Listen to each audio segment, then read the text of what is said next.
दान, डर, श्रद्धा या लज्जा किसी भी प्रकार से। सर श्रद्धा शब्द की व्याख्या कीजिए। अरे ये हिस्ट्री चल रही है। हाँ ठीक है, आपने कहा, मैं व्याख्या कर दूंगा। युगों युगों तक व्याख्या चल सकती है श्रद्धा शब्द की।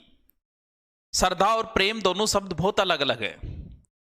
श्रद्धा में, प्रेम में आदमी स्वार्थी हो जाता है, श्रद्धा में कभी आदमी स्वार्थी नहीं होता। इसलिए हर किसी से श्रद्धा रखो, प्रेम नहीं। तुम भी यही चाहो कि दुनिया तुमसे प्रेम न करे, दुनिया तुम्हारे ऊपर श्रद्धा रखिए। सर कैसे?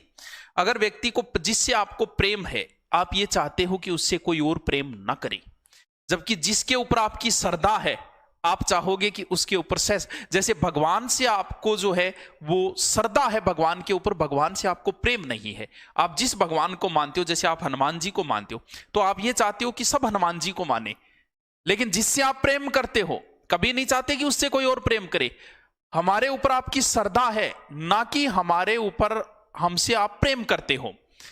इसकी बहुत लंबी व्याख्या कर सकते हैं हम श्रद्धा शब्द को। श्रद्धा का अर्थ होता है एक तरीके से स्वीकार करना, यानी किसी चीज को स्वीकार कर। जैसे पत्थर है, पत्थर में अगर आपकी श्रद्धा है तो वो आपके लिए भगवान है।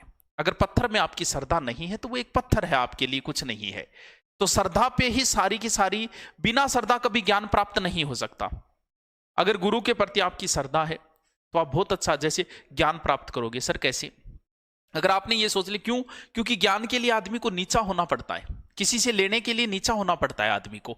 जैसे अगर आप झरने से पानी लोगे तो उसके नीचे ही लगाना पड़ेगा। मैं आपको कुछ दे रहा हूं तो मेरे ऊपर हाथ नहीं कर सकते, आपको हाथ नीचे ही करना पड़ेगा। क्यों? क्योंकि श्रद्धा रखोगे तो ही कर पाओगे। लक्ष्मण को ज्ञान नहीं दिया रावण ने, क्योंकि लक्ष्मण जाके पैरों की ओर खड़ा हो गया था। आके शिकायत की, बोल भैया आपने तो भेजा था, मैं गया था, अपना ये मेरा भी बड़ा ईगो हर्ट हुआ।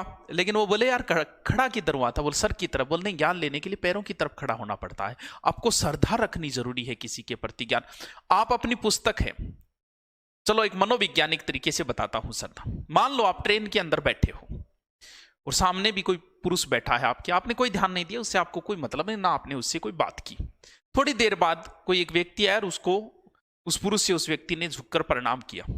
आपका थोड़ा ध्यान डाइवर्ट हुआ कि यार ये आदमी कौन है, कोई बड़ा आदमी लगता है।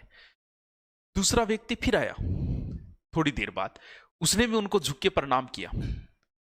तब आपको लगा कि यार बंदा कोई दम वाला बंदा है। आपने जानकारी ली, पता चला कि ये पूंछे में संत है। अब आपने भी जाते समय उनके पैर छुए। पहले आप ऐसे ही बैठे थे, हो सकता है उनके पैर टच कर रहे होंगे आपके, और जाते समय क्यों? क्योंकि अब उनके प्रति आपकी श्रद्धा हो गई है। तो श्रद्धा से ज्ञान, जिस पुस्तक को आप पढ़ते हो, कई बार उस पुस्तक के ठोकर लग जाती है और आप उसको प्रणाम करते हो। क्यों भाई, ऐसा क्यों? जबकि वो तो निर्जीव वस्तु है। वो इसलिए क्योंकि उस पुस्तक के प्रति आपकी श्रद्धा हो गई है। जैसे आपका कोई भी गुरुजी हो, जिस लेखक को आप जानते हो, उस लेखक की अगर आप पुस्तक पढ़ोगे तो इसमें एक अलग संचार भाव होगा। क्यों? क्योंकि उस लेखक को जानते हो तो उसकी पुस्तक में आपका श्रद्धा का भाव आएगा, और इससे दिमाग की जो रगे हैं वो और काम करना शुरू कर देगी। जिस गुरुजी से आप प्रेम करते हो, ये श्रद्धा रखते हो, मान लो क्लास में आप एक गुरुजी के फैन हो, तो उस गुरुजी का घंटा आने से पहले आप एक्टिव हो जाते हो। आपका तनाव और जो है थकान पूरी की पूरी दूर हो जाती। क्यों? क्योंकि उस गुरुजी के प्रति आपकी श्रद्धा है। अगर श्रद्धा है तो आप ज्ञान को ज्यादा प्राप्त कर पाओगे। अगर किसी पुस्तक में आपकी श्रद्धा है तो उस पुस्तक से आप अच्छा ज्ञान प्राप्त कर पाओगे। इसीलिए श्रद्धा तभी रखी जाएगी जब आगे वाले को आप बड़ा समझोगे। बड़ा का मतलब यह नहीं है कि उम्र में बड़ा, आगे वाले को आप अगर ज्ञान में बड़ा समझते हो तो फिर आप उसके प्रति श्रद्धा है, आप उससे ज्ञान प्राप्त कर सकते हो। इसीलिए हमेशा अपने गुरुजी के प्रति श्रद्धा रखो, जिससे लगे श्रद्धा होगी तभी पढ़ पाओगे। अगर सोचो ना रहे गुरुजी तो आओ कौन, मेरे जी तो ही कौन है, तो आप कभी नहीं पढ़ सकते, फिर पढ़ना भी मत कभी उस गुरुजी। तो श्रद्धा शब्द जो है वो बहुत लंबी चौड़ी व्याख्या कर सकते हैं। तो चलते हैं आगे, चलो।